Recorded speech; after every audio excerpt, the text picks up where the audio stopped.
Well, I hope everybody's feeling perky on this beautiful November afternoon. I've been home with a bit of a cold anyway, but at least I'm not coughing, so I can make a video for this week's reading, and I'll make a short one too on the second half of Persepolis 2, which covers, as you know, her return to Iran and subsequent departure on her own terms. Um, you read, started reading some material today about South Africa, and for this week, excuse me, and also um, we're making the transition into Asia, which will include India, um, and began a very interesting novel that I'm hoping you will all enjoy, even if you don't enjoy it as much for its novelty as you have Persepolis.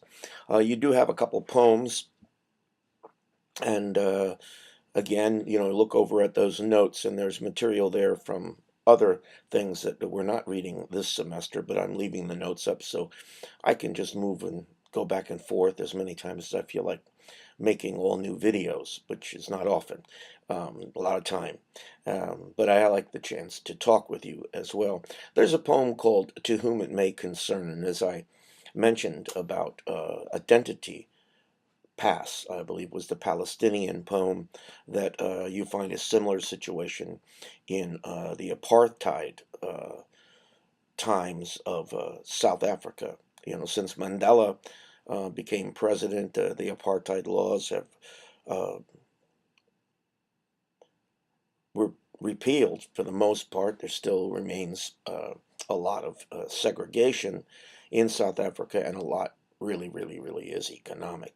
But in To Whom It May Concern, I love it the way that the poet under pulls the rug out from under the authorities, because the authorities are bragging out about a new law, the abolition of the Passes Act. Um, and that makes it sound like, oh well, they're becoming more liberal, these apartheid politicians. But in fact, it makes it against the law for a black not to have a pass on him or her wherever they go. So it's actually constricting more the freedoms of the people than from what it makes it sound like in the poem. Um, and again, in Call Me Not a Man is another poem about, I believe it's Soweto, which is one of the shanty towns that's still in existence. It's not unlike a refugee camp. There's a lot of squalor, and at one point, and this seems to be a poem that's a lot like Langston Hughes' poem, "A Dream Deferred." What happens to it, and eventually it explodes. And there were terrible riots against the apartheid laws and against the basically enforced poverty. But in this one, you say, "Call me not a man," is just because uh, there's no identity, and they just bend down and are beaten down by the Helians, who represent the white dominant society, um, and treat these people like animals. As a matter of fact, they're kind of compared to wildebeests, I think, when the Helions are picking them off as though they were cattle. And he admits, one of the great things that make him feel less, not just a man, but a person is, I mean, there's no, it's like no grist. Instead of protecting women, he admits that he's used his sisters to help him escape his captors. In this case, it's sisters, not mean specifically blood sisters, but other women who will, let's just say, flirt with the heliums, and then they can escape. But you got to remember in here that these police are black, um, and they work for the white police, if you will, or the white authorities, but they feed on their own people is basically what's going on. Although the ending, there's a little hint, when the people start screaming, and then you get uh, the Helians, the police uh, representatives sort of back off because they're way outnumbered. So I think in the end there is a feeling of potential uh, gathering together and perhaps confronting the system, which you know it it eventually will happen. But you can feel the degradation that the people feel, and the Helians. I like that they remind the narrator of old Western films in the way they strut around and things that they do with impunity, just because the people are afraid. And you find there an Indian man in there, and it's just another way of reminding you the apartheid laws divided the country. The whites had supremacy. And then there were the lowest of the low were the blacks, and then the colored, which would be Indians, but also mixed race, was a crime, and so those people were considered amongst the lower dregs of society. Um, you have another poem in here: "As a person is a person because of other people," and Jeremy Cronin's white, and is in the parliament this time. He's also been a longtime member of the Communist Party and gay. But he's in prison, and many whites went to prison as well because they sympathized too much with the black cause. And he writes his poem in a prison from South Africa, and in that poem you see that there's little uh, ways to communicate in a sense of brotherhood that cuts across racial lines.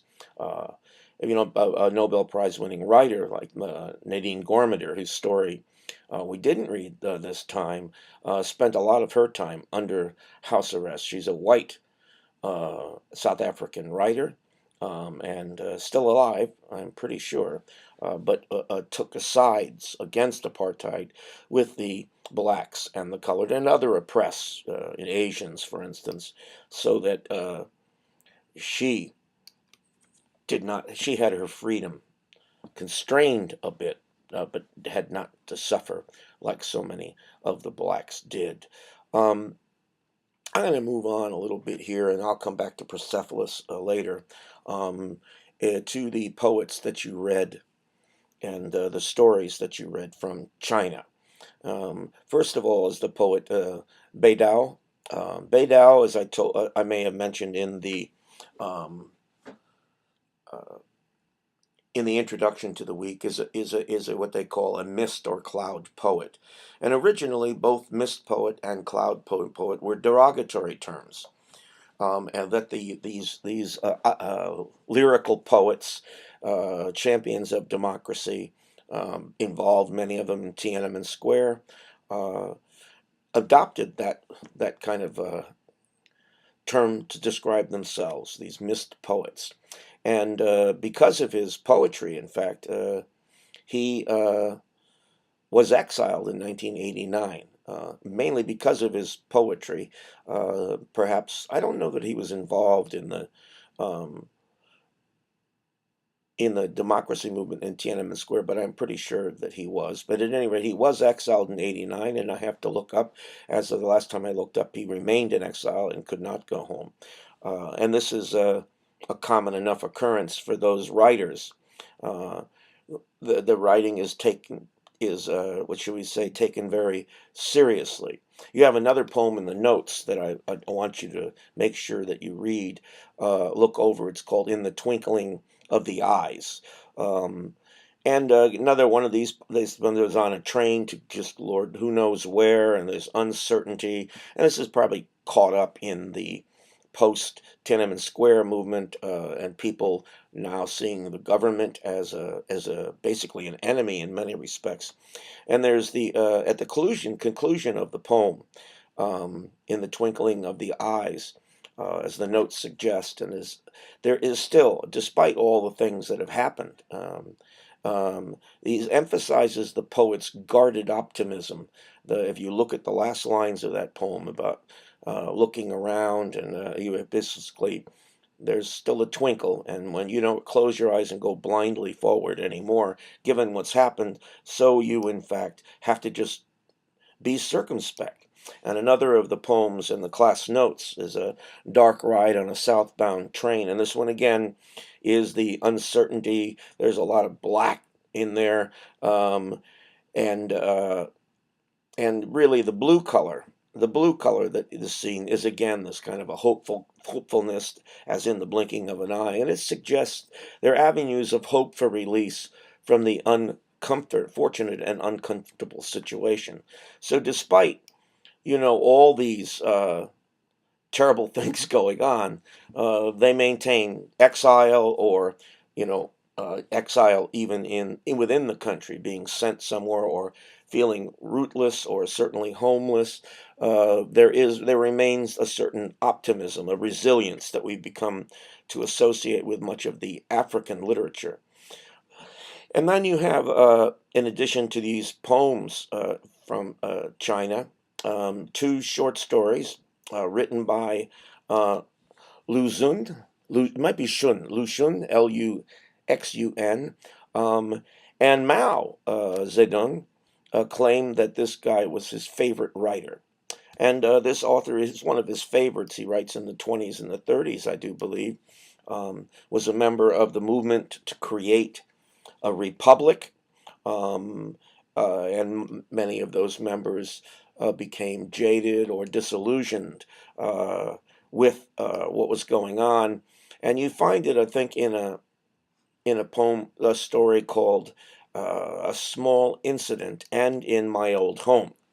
In "A Small Incident," you have the narrator is he works in the city, in the government. He's all warm. It's cold outside, but he's warm, and you have this haggard guy pulling the rickshaw, and he's worried about his own self. And the rickshaw, it's unclear, this is a kind of moves in a certain way and clips an old woman. Uh, and the narrator is just upset as hell because this rickshaw driver is going to help the woman when he thinks that the poor old woman fakes injury. That's his kind of a jaded view of the peasants, and that's why Mao likes this author so much, because in both of the stories, that in "My Old Home," both stories uh, elevate the peasant to a high position. Uh, and that's why the shadow becomes bigger as the rickshaw man moves away. And yeah, again, this small incident takes place probably in the country's capital during winter, when this guy is a bureaucrat, and and has a very good life in the city. Maybe not rich or famous, but still very, very um, comfortable compared to the other people, the peasants in the city, who have to work so hard. Now, the in "My Old Home," we have another different situation, as I explained in the introduction to the week, where you have the peasants and the gentry, the homeowners, who kind of live in these gated, really like a gated community. And he goes back, and the family's lost a lot of its wealth. They probably mostly moved to the city, as and they're, like the narrator, in good positions because they had enough money to get an education, and so they can adapt to the changing circumstances. Um, I like the old Mrs. Yang, who's so kind of mean to him, thinking he's all rich and everything, but he's not. But better off financially than him. But again, and she used to be called the bean curd beauty.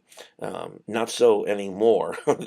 But he goes back, and the women in these stories uh, seem to hang on better than the men. And in the end of the story, you do have that hopefulness, this ability to change the world, but it takes this idea of creating a new path, as the end of the story says, uh, to bring about change, sort of like I compared with moving a mountain. The the idea that, unlike he and the peasant little boy, who's just old and just worn out, and they lost connection, he hopes that maybe his nephew and the peasant's son could someday uh, maintain a friendship. And then this is the egalitarian world that Mao preached about in his communist manifestos, if you will. And then the Mao's eventually, in 1949, the Red Army, if you will, defeated the Kuomintang Army and the Chiang Kai-shek uh, is the was the leader of what we called nationalist China and moved his troops to what is the name of the Taiwan, thus setting up a government there that United States supported big time for a long time against so-called Red China. But China now is a member of the United Nations and the Security Council, um, and so has an equal vote in the government. And we have a ambivalent relationship with and a difficult relationship with Taiwan, with whom we have treaties. Now you started another novel this time, a more traditional one, The Harp of Burma. You don't have to read a lot there, as you can tell that the pages go really quickly, and you have a lot of notes to help you along there, therefore your reading enjoyment. In The Harp of Burma, Corporal Mizushima, likes to wear Burmese clothing when he scouts for the company troops of soldiers. And there in the beginning of the book is know that the war is pretty much winding down, or they're hoping it is, but they do know that the condition of the Japanese troops in Burma is pretty terrible, and they're on their way uh, to try to get to Siam, which is modern Thailand, and they're caught right at the end of the war, right there. Um, and I like it. Pay attention. They keep saying, "Well, Mizushima, you look just like you just look just like a native." And then by the end of the story, you have the monk with the parakeet months later. Remember, at that point in the story, he's sent off to try to. I think the captain even gives him a pair of good shoes. He's sent off to try to talk these Japanese troops in caves into retire, not to retire, but to give up, to surrender. And we don't know what's happened to him. And we will find out eventually. Um, and pay attention to the monk that looks like him. You'll see that he walks right by on a bridge. Um, and and the story now is about this troop of soldiers, the singing soldiers, and how they're going to react to uh, being captured and confined in the camps. They don't know what's going to happen to them or to Japan. And one of the things to watch out for in this story is the attack of the narrator, um, who's heard the story from somebody else, against the militaristic uh, ideas, slogans, and things like that led the Japanese into the war. And at one point, the narrator notes that he says that, like, at the beginning of the war, the Japanese soldiers acted like drunken bullies.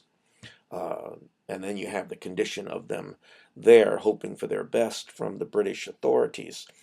They dropped a long way, but he does. The Harp of Burma takes place in a country known as today, uh, not Laos, or Cambodia. What did I say? It was in the notes. Well, at any rate, it takes place in what used to be called Burma, but is now called something else that I mentioned on the other one. You'll have to listen to the other one. Uh, I'll think of it later on and let you know. Otherwise, one of the things to pay attention to closely in that book is the role of music. Um, you know, Mizushima is not a natural, a trained musician, but he picks up this Burmese harp and he becomes very much the symbol of the whole group. He uses it to uh, I love it when he's talking to the Gurkhas, the Nepalese, really with they have the scimitars. They're very feared, and the turbaned in the trees, and he's playing them a song. They think he's just a Burmese guy and throwing fruit and things like that. But what he's really doing is warning them. The all clear sign, the danger sign. They use the music with Mushima on top of the ammo box, so before their surrender, and they're playing music and dancing and whatnot. It's a ruse, but they're the company's signature song is "Home Sweet Home," which they don't realize that the British know too, because it wasn't written by the Japanese, it just was adopted by them. And you have that glorious moment when they're all put down their arms, and they surrender because the war's over. They don't have to have that last fight.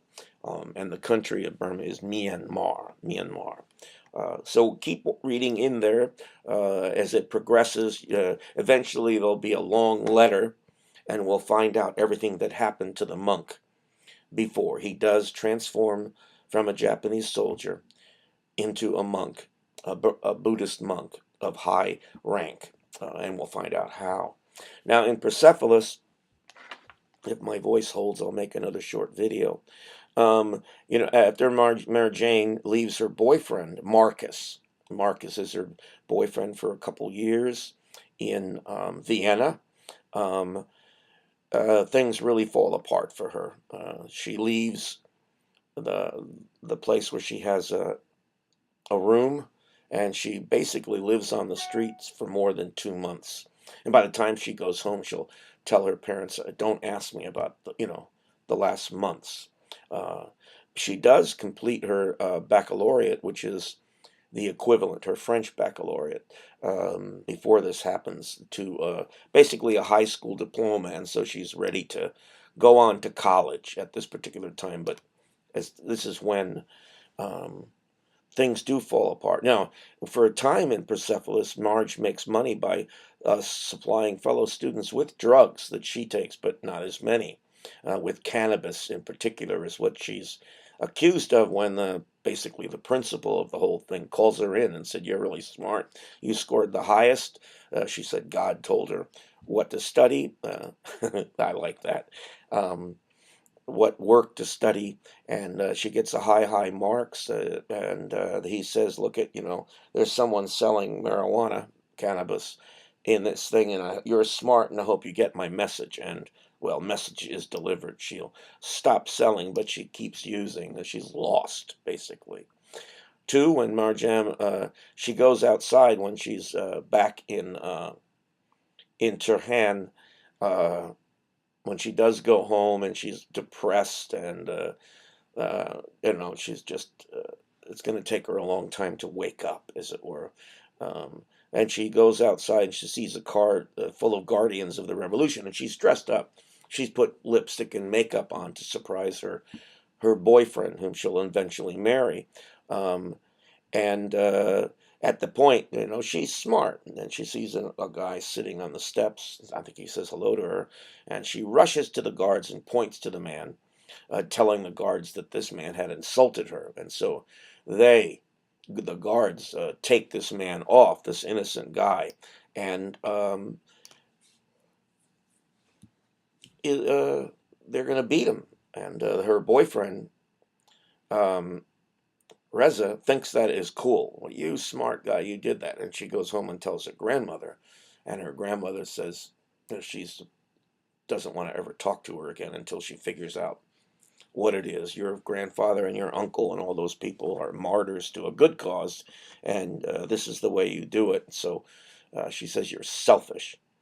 Well, she does come out of her funk after a while, and we learn, in total, she had spent 4 years in Vienna, and that war with Iraq lasted 8 years. There's a symmetry there, but she was in Iran for much of the war, and then came back after her years in Vienna, or 4 years there, and comes back right when the war ends, and all the streets are named after martyrs, and the martyrs' blood is everything, and she's going to try to go to college, and she does. She's going to be. It's hilarious when she goes. It's an art class, and I mean, she said that they have a woman in there because they're not allowed to see nudes. They're not allowed to be in the classroom with the guys.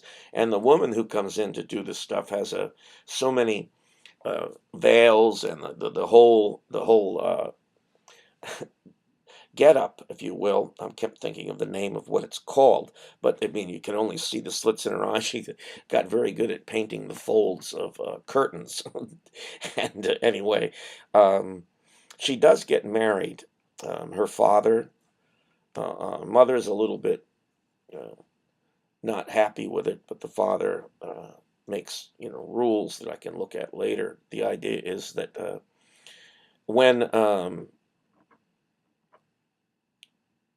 Mara Jane is feeling really bad and thinks she wants a divorce, and she tells her beloved grandmother about her desire to divorce Riza, and her grandmother says, "Is that all?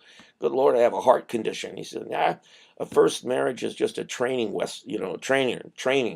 The second one is what counts." And Mara Jane finds out that her grandmother, in fact, got a divorce, but uh, her found out from her friend who did get a divorce that all the men uh, think that divorced women are just whores.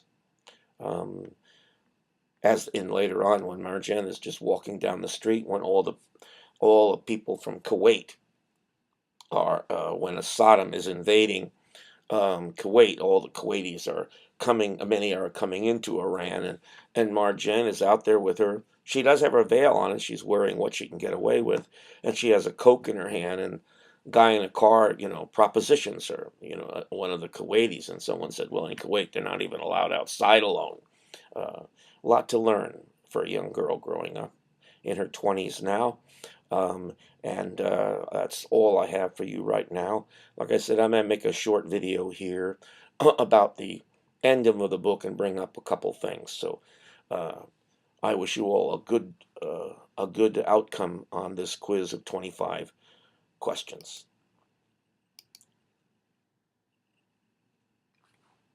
And we have to turn off the movie here. I pressed the wrong button. There we go.